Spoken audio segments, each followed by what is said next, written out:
barak kan. Terus untuk nilai mereka di sekolah formal mereka ini bagaimana Pak? Karena mereka mengikuti ujian dan pendidikan biasa.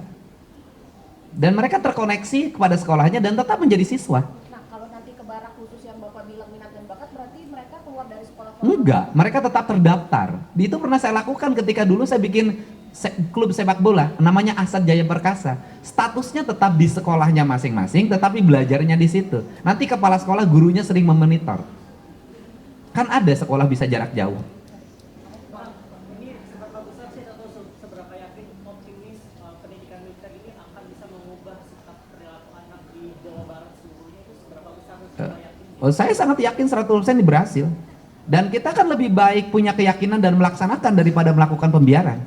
Apakah sudah melakukan survei terlebih dahulu Pak untuk melakukan pendidikan militer ini? Oh iya. Begini, bukan pendidikan militer ya, Ya. pendidikan di barak. Iya. Tolong jalan tuh. Iya. Jadi bukan pendidikan militer, tapi pendidikan di barak. Oke? Jangan sampai nulis judulnya pendidikan militer ini, nggak boleh ya. Dan sebenarnya juga sekarang tidak barak militer juga. Kalau Dodik itu kan sudah bukan barak militer, itu baraknya sipil juga, cuman pelatihnya dari militer. Nah kemudian seberapa yakin? Ya yakin, kan tidak mungkin saya lakukan kalau saya tidak meyakini. Berdasarkan apa keyakinannya? Ya saya kan selama ini melakukan riset, keliling, memahami, kemudian menangani. Saya menangani anak yang berperilaku khusus sudah banyak secara pribadi saya. Dan saya ceraskan ya, tidak mudah. Saya pernah dulu nitip di pesantren Cireok. Itu ada anak yang nyuri terus, kemudian dimasukin pesantren, pesantrennya udah dijagain, dia lari ke atas lewat gentingnya dibongkar, loncat lewat pagar. Kadang-kadang anak itu sudah punya perilaku yang sangat luar biasa. Anak SD kelas 5. Jadi tidak mudah untuk itu, untuk menyelesaikan problem ini satu, menangani secara bersama. Oke ya. Kang, diskusi yang boleh dijabarkan nanti kerjasama dari Kementerian HAM memastikan tidak ada pelanggaran HAM dalam program ini seperti apa Pak?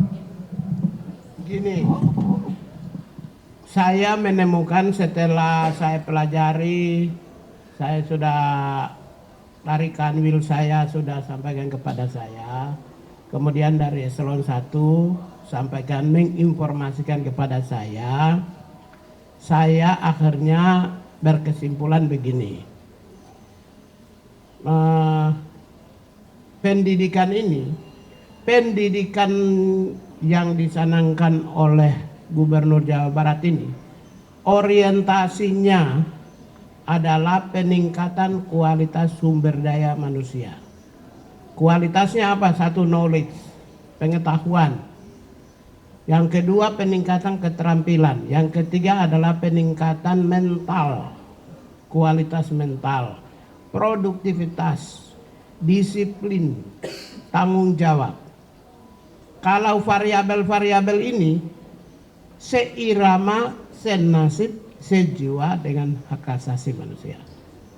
Ya, berarti nggak ada dong, tidak masuk ke wilayah-wilayah yang bertentangan dengan hak asasi manusia. Yang dikhawatirkan itu adalah yang kemarin saya bilang corporal punishment. Seperti orang tua atau di sekolah mendidik anak cubit telinga, ya pukul, mendisiplinkan anak yang berlangsung pada masa pendidikan ala masa lampau. Itu yang kita khawatir. Setelah kami cek ternyata tidak corporal punishment. Jadi ini tidak bertentangan sedikit pun. Gini, di dalam Undang-Undang Nomor 30 2003 Pasal 6 ayat 1 maupun juga berbagai instrumen HAM itu pendidikan itu adalah hak warga negara sekaligus kewajiban warga negara. Sedangkan aspek lain itu kewajiban itu pemerintah. Kecuali kalau kewajiban rakyat itu bayar pajak. Tapi dalam konteks pendidikan itu hak warga negara dan kewajiban. Sesuai dengan undang-undang ya pendidikan nasional itu anak diwajibkan berpendidikan umur 7 sampai dengan 15 tahun. Diwajibkan. Kalau kewajiban berarti ya pemerintah bertanggung jawab dong. Ada regulasinya dong, ada otoritasnya dong. Karena itu tidak ada pelanggaran. Tidak ada bertentangan dengan HAM. seirama, senasib, sejiwa dengan HAM. Siapa di dunia ini yang menolak pendidikan? Coba angkat tangan. Kalau ada yang menolak pendidikan, berarti belum membaca prinsip-prinsip dasar hak asasi manusia. Saya yakin tidak ada orang yang menolak pendidikan. Dan konten 99,9% dari pendidikan di Jawa Barat ini adalah isinya adalah pendidikan. Ada formalnya dan ada non formalnya, juga ada informalnya di situ. Seirama dengan Undang-Undang Pendidikan Nasional, seirama dengan Undang-Undang Hak Asasi Manusia, seirama dengan instrumen hak asasi manusia, khususnya ekonomi, sosial, dan budaya, pasal 13 dan 14. Jadi seirama. Karena itu saya menyampaikan sebagai Menteri HAM mengapresiasi pemerintah Jawa Barat yang memulai, sedang mempersiapkan SDM yang unggul pada masa yang akan datang.